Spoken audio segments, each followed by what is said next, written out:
ഓം പരാശക്തി നമ. 1987 ലോക ചരിത്രത്തിലെ ഒരു സുപ്രധാന വർഷം. വിശ്വം മുഴുവനും അമ്മയുടെ പ്രേമ സന്ദേശം വാരി വിതറുന്നതിൻ്റെ തുടക്കം അന്നാണ് ആരംഭിച്ചത്. ലോകമെമ്പാടുമുള്ള അമ്മയുടെ മക്കളുടെ പ്രാർത്ഥനയുടെ ഫലമായി അമ്മ ലോകസഞ്ചാരത്തിൽ സമ്മതിച്ചു.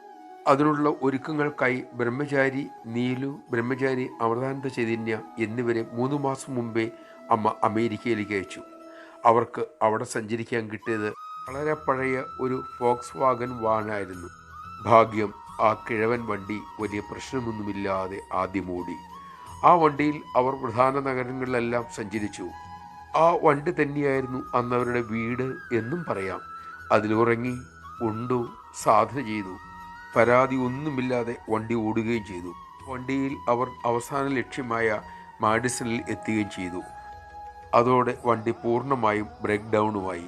വണ്ടിയുടെ നിയോഗം കഴിഞ്ഞു എന്ന് സാരം. നമഃശിവായ. സർവചരാചരങ്ങൾക്കും ഓരോ പങ്ക് ഈശ്വരലീലയിൽ വഹിക്കാനുണ്ട്.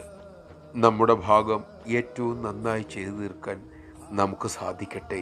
അമ്മ അതിനെ നമ്മെ അനുഗ്രഹിക്കട്ടെ.